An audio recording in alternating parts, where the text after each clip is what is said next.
আসসালামু আলাইকুম, নমস্কাৰ। আজি হল আমাৰ পবিত্ৰ লাইলাতুল বৰাত, যেটো আমি বহুত দিনৰ পৰা আগৰে পৰা নবী হুজুৰ পাক সাল্লাল্লাহু আলাইহি ওয়াসাল্লামৰ পৰা চলি আহিছে। আমি মুছলমান, আজি আমাৰ লাইলাতুল বৰাত। লাইলাত মানে হল ৰাতি আৰু বৰাত মানে বৰকতৰ ৰাতি। এই ৰাতিটো মুছলমানসকলে জাগৰি থাকি নামাজ, জিকিৰ আৰু তসবিহ তাহলিল নামাজ পঢ়া, বেছি বেছিকৈ আল্লাহৰ ওচৰত দোৱা প্ৰাৰ্থনা কৰা। তো কৰিলে আল্লাহ ৰাব্বুল আলামিনে কৈছে যে যিজন মুমিনে এই ৰাতি জাগৰি থাকি অজাগৰি থাকি মছজিদত নামাজ পঢ়িব, জিকিৰ কৰিব, তেওঁলোকৰ ভাগ্য নিৰ্ণয় হ'ব। আজি হায়াত মউত দৌলতৰ বিষয়ে হাদিছত আছে।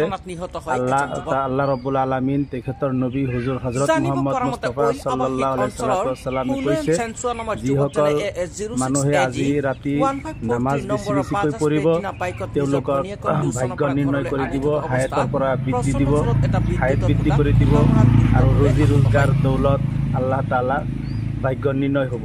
যেনেকুৱাকৈ আজিকালি দোকানত মানুহে বছৰত এবাৰকৈ হাল খাতা পাতে, সেইটো সেনেকুৱা আল্লাহ তাআলাৰ ফেৰেশতাসকলে আমালোকৰ কাৰণে হাল খাতাৰ নিচিনা, সেইটোৰ নিচিনা আমাৰ ভাগ্য নিৰ্ণয় কৰি দিব। আমি সকলোৱে মিলি অসমবাসী ৰাইজক আমি বিনম্ৰভাৱে অনুৰোধ কৰিছোঁ, সকলো আহি আমি আজি শবে বৰাতৰ যি নামাজ, শবে বৰাত সম্পৰ্কে যি জিকিৰ আজকাৰ, কোৰআন তেলাওয়াত কৰা, আল্লাহৰ নবীৰ ওচৰত দুৰুদ পঢ়া, প্ৰাৰ্থনা কৰা, সেইবোৰ সকলোৱে মিলি উলহ মালহেৰে আমি শবে বৰাত পালন কৰোঁ। আজি আমাৰ হাফেজ সাহেবৰ লগত আছে, তেখেতে যদি এষাৰ কয় ক'ব পাৰিব। আসসালামু আলাইকুম।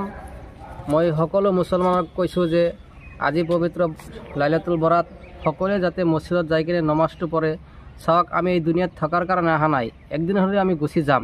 কিমান পাপ কাম কৰি আছোঁ আমি, সেইবিলাক আমি নাজানো।